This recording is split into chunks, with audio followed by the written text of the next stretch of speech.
All right.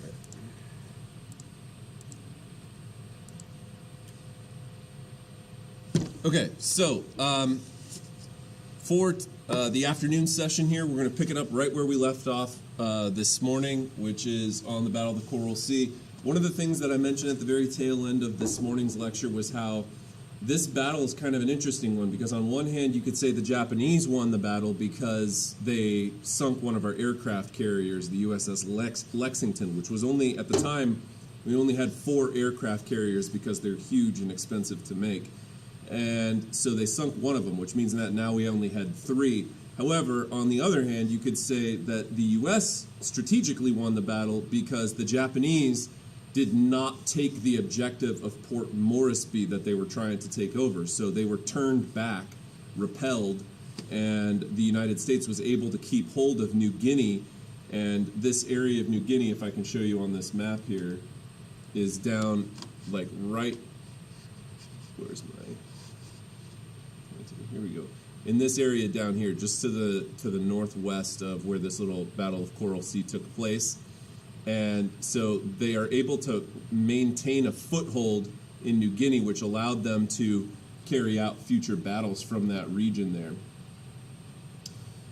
The big and most important battle against the Japanese in this early going of the war, Yamamoto, the fleet admiral of the Japanese, had said that he could run wild for 6 months, but after 6 months he made no promises. And this ended up being a really interesting thing for him to say as they were planning out the attack on Pearl Harbor, because basically 6 months to the day after Pearl Harbor was launched, which was December 7th, 1941, when we get to June 4th through 7th, 1942, there's this Battle of Midway. And the Battle of Midway was what they sometimes refer to as the turning point in the Pacific, meaning that up to that point, the Japanese had more or less been advancing and rapidly taking over islands. This strategy that they're using in World War II in the Pacific side of things is called island hopping warfare. So they're literally hopping around from island to island to island, fighting different battles on these tiny, tiny little islands in the middle of the Pacific, some of them smaller than the campus of the school. I mean, we're talking tiny islands. And so the Battle of Midway, as you can see, there's a couple of airstrips here, right? Some airstrips for landing. You've got a little tangent island over here on the other side, but not very big at all. And so Yamamoto was trying to capture Midway Atoll, or Atoll. Atoll is just a small island, and thus confront and destroy the U.S. Navy's carrier forces. But things do not go as planned. This was the second major, the Battle of Coral Sea I just talked about being the first, but this was the second major carrier versus carrier engagement in World War II. And the outcome of the Battle of Midway was very much decided by what they call cryptanalysis, basically code breaking. So the Japanese code had been broken by the American Navy, and they were able to know what the plan of attack from the Japanese was going to be before they did it. And the thing that's tricky when you break your enemy's code, which, by the way, the British had broken the German code, and I think I mentioned it when we talked about this in class at that time. But if you are too good, they're going to recognize that you broke their code and they're going to change it. So the trick is to give up a little bit to make them believe that their code still hasn't been broken, but at the same time still win the battle. And ultimately that's what happens here. Also, tactics, radar, American use of radar to detect planes in the air, pilot skill, weather, and just really dumb luck in some case. It's a super close battle. Super close battle. So looking at the start of the Battle of Midway, looking at like the tail of the tape, if you've ever watched like a boxing match or a UFC match, in the beginning they'll show you like the reach of each of the guys, the height, the weight, those kinds of things. That's kind of what we're doing here. So the Japanese came in with 4 carriers. They had already destroyed one of ours, so we only came in with 3. We had about 50 support ships. They came in with 7 battleships, although battleships by this point are kind of outdated. We had 233 carrier aircraft, that's planes that take off of aircraft carriers. They had about 150 support ships and 248 carrier aircraft, as well as 16 float planes, and we also had about 127 land-based aircraft that take off from bases on land. So it's a pretty close matchup here. And it ends up being the most important battle of the Pacific. The Japanese plan had been to lure the U.S. aircraft carriers out to sea into a trap and then destroy them. And Japan was thinking that another attack at Pearl Harbor would essentially cause the entire U.S. fleet to attack back. But they couldn't reach Pearl Harbor this time, so they aimed to take over Midway instead. Their initial plan, though, was to try to do another Pearl Harbor attack, but they can't reach it, so they settle for Midway, which is just northwest of where Pearl Harbor is by a couple hundred miles. So here you can kind of see where it is. Here's Hawaii down here, Pearl Harbor, and then Midway is a little bit to the northwest over in this region here. And you have 5 different branches of Japanese ships, convoys, coming over to attack Midway Island and try and take it over. So, ultimately, Japan severely underestimated the American abilities to decode the Japanese messages. We knew exactly when and where they were going to attack, and so when they do, we already had a counter ambush waiting to strike back at them. Over the course of 3 days, the Battle of Midway was a 3-day long battle, and there were a lot of different attacks and counterattacks that took place over that 3-day period. But by the end of that 3rd day, the end result of it was a decisive U.S. victory. And if you look at the losses, Japan lost 300 men and all 4 of their aircraft carriers, which is insane, right? If we had taken out 1, we would have felt good about that. We took out all 4 of the carriers that they brought into this battle. That was huge. That was really, really devastating to Japan. I wonder if this still works. Let's see if it does. We are in luck. This is only 8 minutes long, but this is actual footage. It's not as good as the footage you're going to watch in the documentary for homework between now and the end of the day on Thursday, but check this out. June 1942. Midway Island was the last bastion of the United States forces in the Central Pacific. If the Japanese could capture Midway, they could turn their sights to invading Pearl Harbor. But U.S. naval intelligence had broken the radio code of the Japanese, learning that the enemy would attempt to strike at Midway between June 4th and June 6th. These remarkable color movies were captured by the cameras of a film crew led by Hollywood director John Ford. These lumbering U.S. search planes were quickly sent out in all directions to try to locate the Japanese task force said to be steaming toward Midway. On June 3rd, they hit the jackpot, confirming that a Japanese force, including 7 carriers, 11 battleships, 21 cruisers, and more than 400 planes, was headed toward the island. The U.S. force was barely 1/4 the size. It was David versus Goliath, but David had broken Goliath's code, and surprise was on the side of the Americans. On the morning of June 4th, these Midway-based B-17 flying fortresses were sent out to attack the Japanese invasion fleet. Unfortunately, they were unsuccessful. Several never made it back.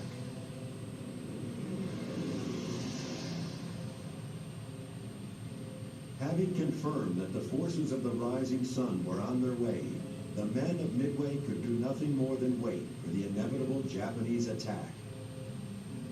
Each passed the time in his own way. As radar picked up incoming Japanese planes, the U.S. Marines marched off to their combat positions.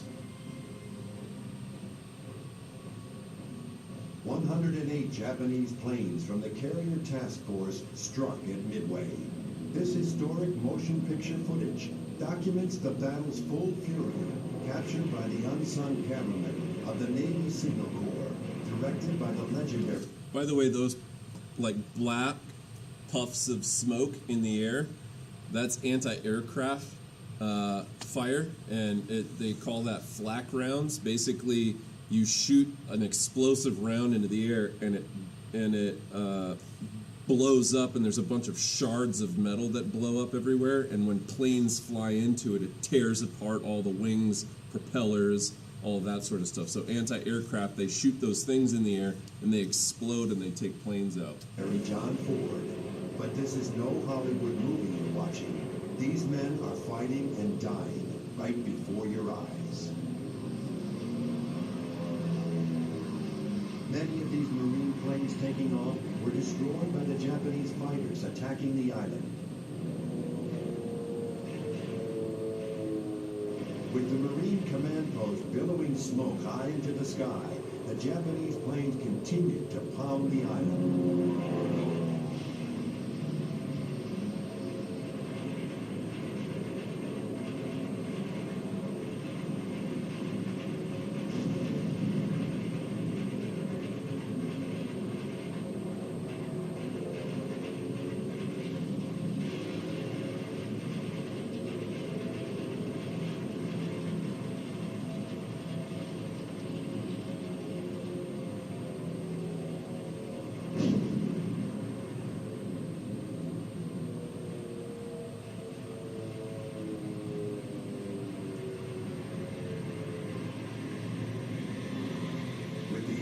Hangars ablaze, the Marines' first thoughts were to remove munitions from harm's way and then save the planes within.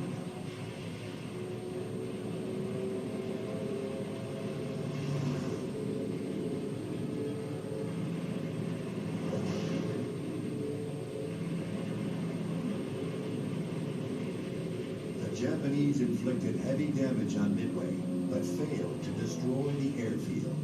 The Stars and Stripes still flew.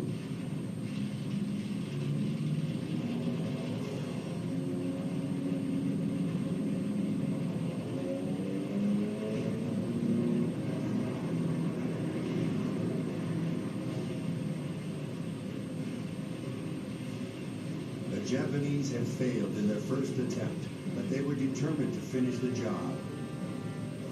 Would the Americans allow them the opportunity?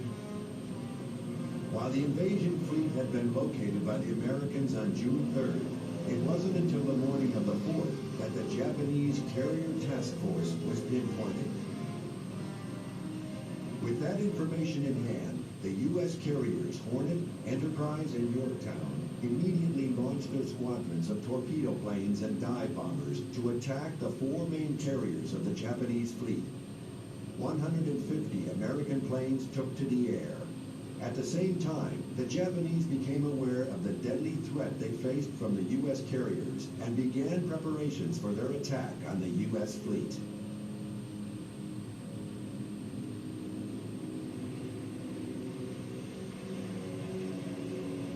The first waves of U.S. aircraft caught the Japanese with their decks full of planes, being changed from bombs or attacking Midway Island to torpedoes with which to attack the U.S. ships at sea. But when the first American torpedo planes were dealt with by the Japanese fighters, it looked as if the Imperial Navy would emerge unscathed. Then, a lost group of U.S. dive bombers suddenly appeared high overhead. In the next 5 minutes, they destroyed 3 of the 4 Japanese carriers. So that's why I say luck in some sense determined this, because there was this group of pilots that actually were off target. They were lost. And they happen to look down and they see these 3 carriers basically. And they destroy 3 of them in like 5 minutes. It was complete luck. 5 minutes that changed the balance of power in the Pacific. The one remaining Japanese carrier launched 28 planes to avenge her sister ships. They found the USS Yorktown. The Japanese planes, flying through fighter screens and anti-aircraft fire, were able to deal a mortal blow to America's most storied carrier.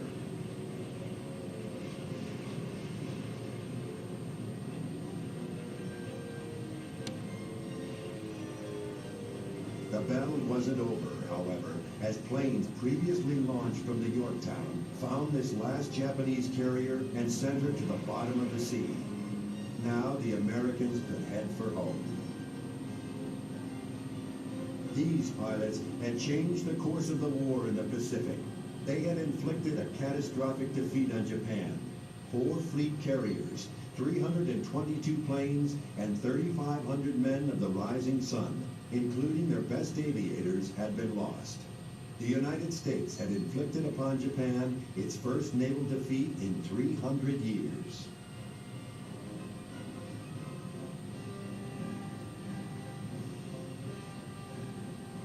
But this great victory was achieved at a terrible cost. The carrier Yorktown and more than 140 planes were destroyed during the battle. Fortunately, in the week ahead, many American flyers who had been forced to ditch at sea were picked up by ships of the Midway Task Force.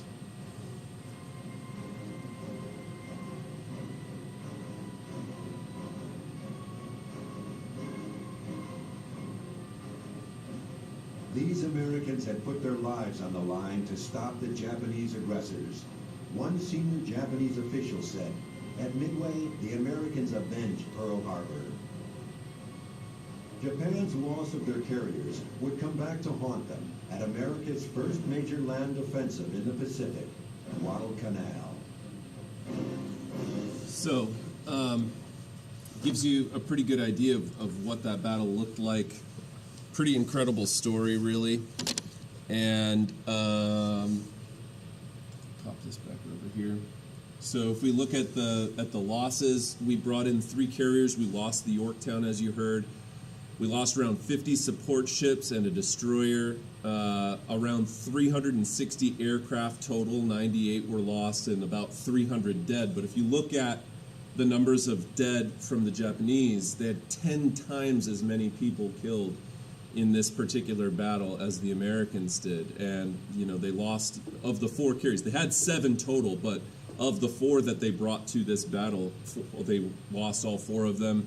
The battleships proved not to really play much of a role, and then 150 support ships, 264 aircraft, and 228 lost. So pretty serious battle, and it turns the tide. So from that point on, after the Battle of Midway, Japan is on the defensive, and the next major attack in the Pacific is known as the Battle of Guadalcanal, and this was codenamed Operation Watchtower. This battle was a very long one. This one took months to go by. Major offensive to establish communication and supply routes and take over Henderson Airfield. The Japanese had been in control of Guadalcanal going back to May of 1942. It's now August. Midway was in June, back in June. So the Japanese had been in control of Guadalcanal for several months by the time that we launched Operation Watchtower to try and take it back. 3 major land battles took place and 7 major naval battles comprised the entire Battle of Guadalcanal, along with daily aerial battles that led to the biggest naval battle of Guadalcanal in November of 1942. And the story of Guadalcanal is that basically the Japanese never, after losing Henderson Airfield, they never successfully were able to retake it, despite the fact that they tried for months.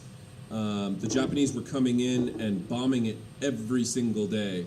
And starting in December of 1942, the Japanese began retreating and abandoning their further efforts at Guadalcanal. And by February, the Japanese had lost, of the 36,000 soldiers, they lost 24,000 of them, which is somewhere in the neighborhood of about, I don't know, how many is that? 24, about 66%, about 2/3.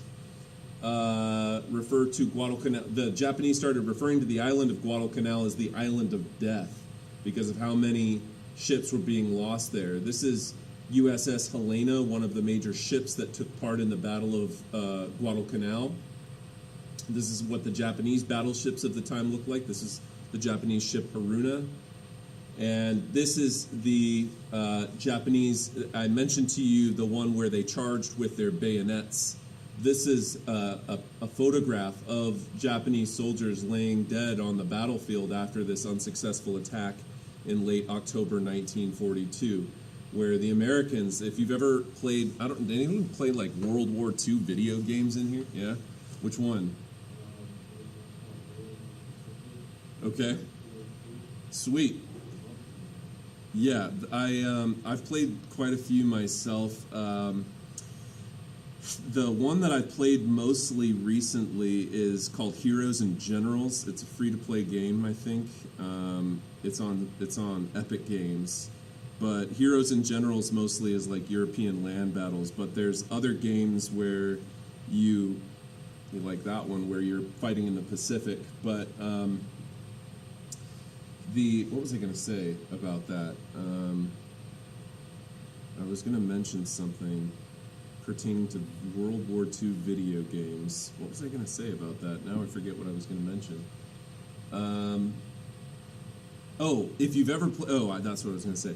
In a lot of those games, you can use actual weapons. So if you've ever heard of a BAR, okay, a BAR stands for Browning Assault Rifle, and that's the kind of weapons that the Americans had at the Battle of Guadalcanal, and they are huge automatic machine guns that are like extremely deadly in this particular battle. All right. After the Battle of Guadalcanal, they established Guadalcanal as a major Allied rally point and offensive outpost, and Allied commanders started planning their next move against the Japanese starting in August of 1943.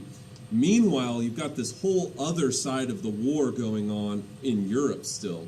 So right about the same time that this happens, the other part of the American military that's fighting over in Europe is fighting against Rommel in North Africa. And they start moving up through Italy and attacking the Germans and Italians from the south. And then, of course, the Soviets, the communists from Russia, are fighting the Germans from the east.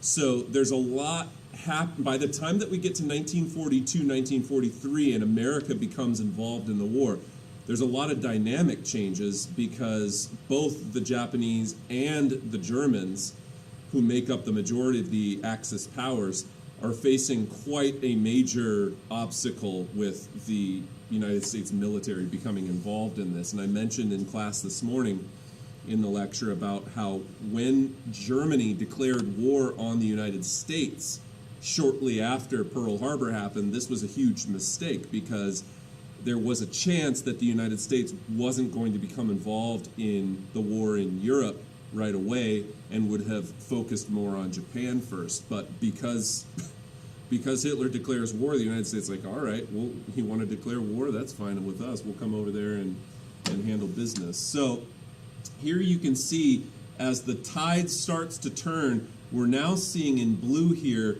how America recaptures much of New Guinea and starts making their way further towards the west here into what was previously known as the Netherlands Indies, but is now known as places like Borneo and the Philippines and so on.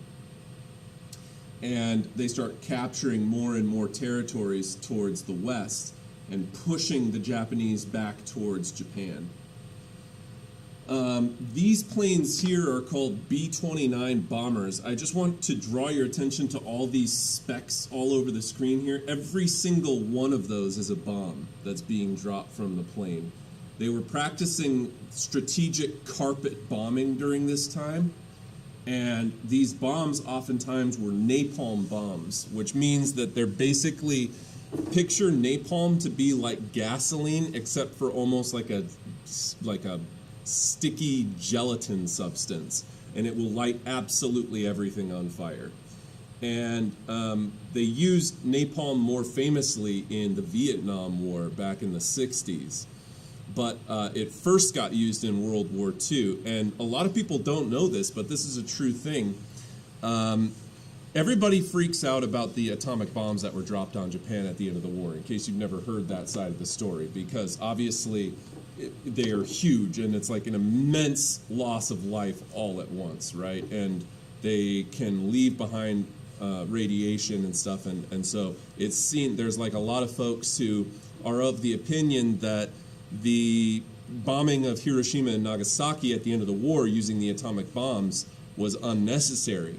Interestingly enough, you could take the total number of people that were killed by both atomic bombs, and it does not add up to the number of people that were killed in the napalm bombing, specifically of Tokyo, okay? Tokyo, most Japanese cities, their infrastructure was made out of wood and paper products. And so houses, buildings, businesses, when they drop those napalm bombs on everything, the whole city just goes up in flames. We're talking about hundreds of thousands of people who burned to death in Tokyo. And that's why they didn't pick Tokyo as a target for the atomic bombs, is because there's nothing left of it already. They had already bombed the whole city to the ground and burnt the whole thing down. So kind of an interesting story on that, and people don't realize that this bombing actually was every bit, if not more devastating than the atomic bombs were in various other military targets across Japan, including Tokyo, Yokohama, and so on. This is a higher resolution image of the B29 Superfortress. I'm kind of partial to World War II planes. I just think that they're so cool.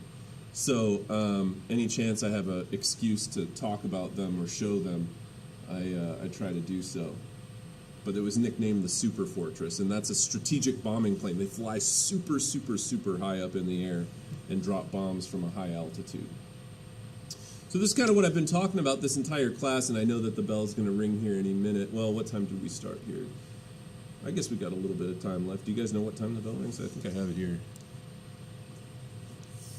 57. I guess we got a little bit of time. That's good.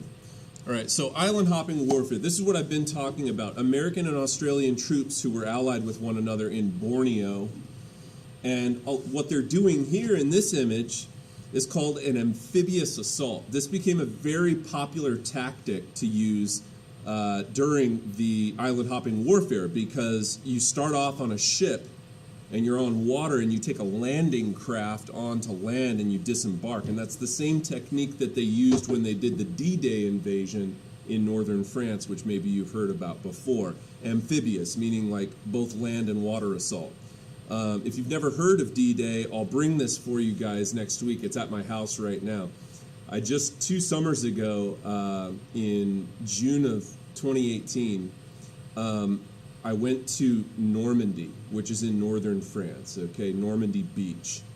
And I'd been to France several times, but I'd never been to that part of France. And Normandy Beach is where the D-Day invasion took place. If anyone's ever seen the movie Saving Private Ryan before, or maybe heard of it, the opening scene in that movie is the D-Day landings. And it's probably the most famous battle in American military history. Everybody knows D-Day.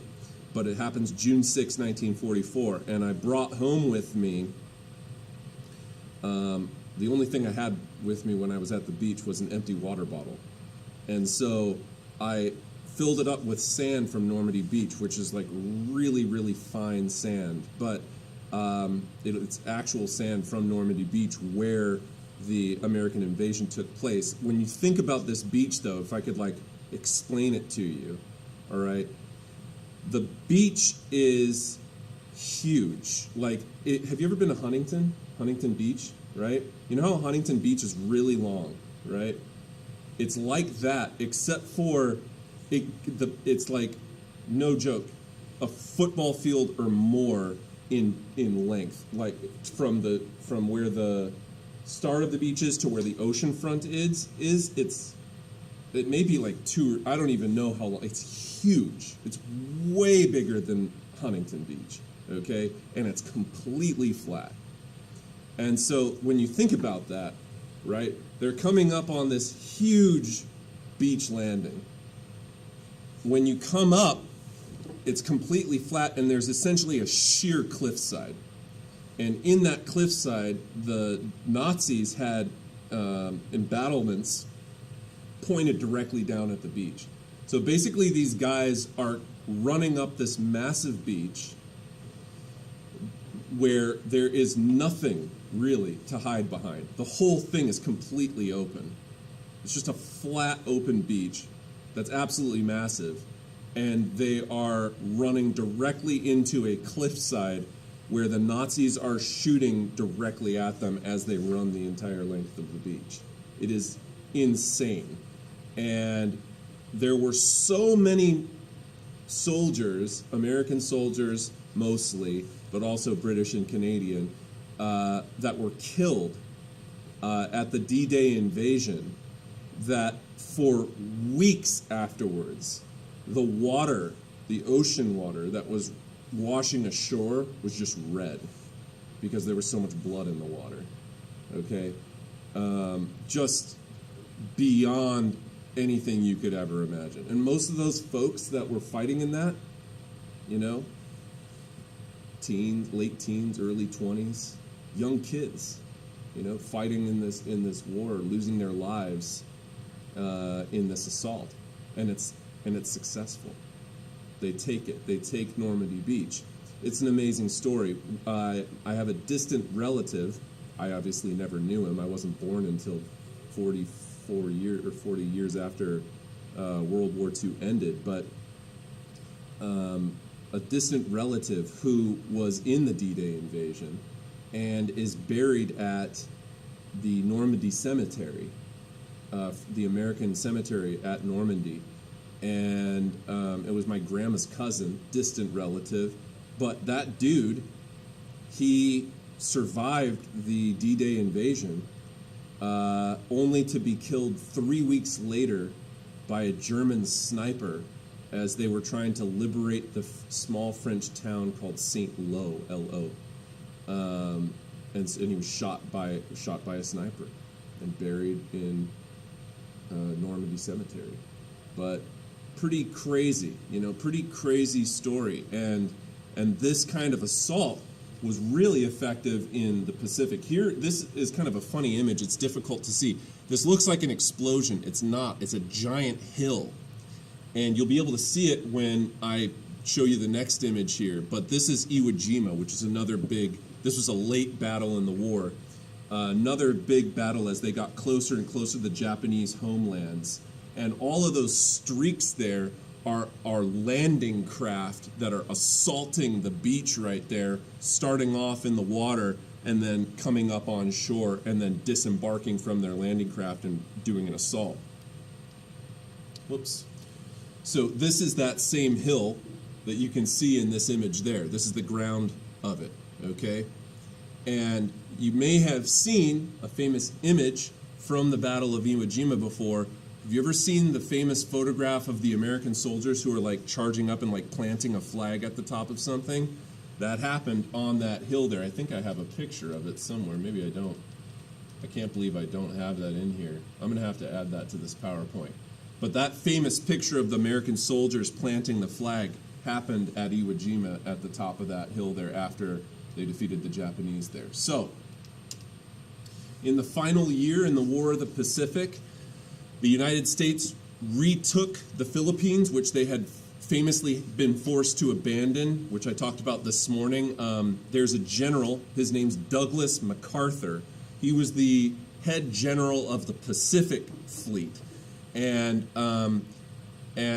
what he said famously when the Americans were forced to abandon the Philippines right after Pearl Harbor happened, he said, I shall return. That was a famous thing, like, I shall return back to the Philippines and retake them.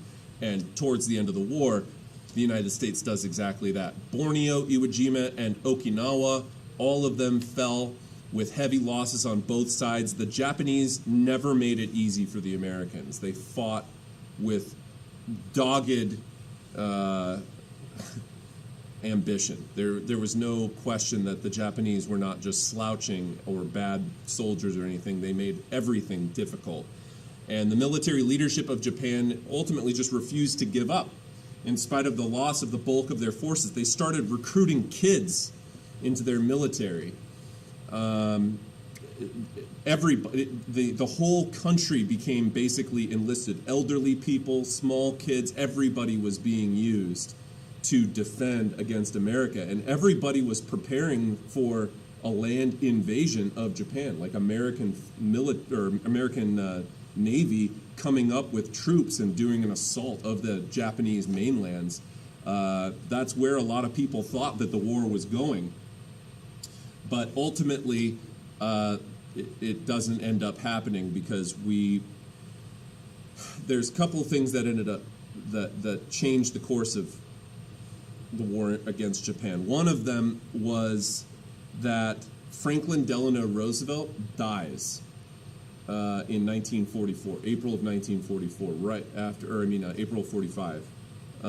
He's the only president, by the way, FDR, the only president who got elected 4 times to presidency.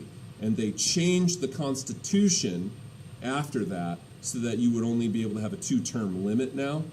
But there didn't used to be a 2-term limit. And so he got elected in 32, 36, 40, and 44, meaning 1932, 36, 40, and 44. But he dies at the age of 63 in 1945. And he was a guy that was in poor health anyway, chain smoker, as a lot of people were back in those days.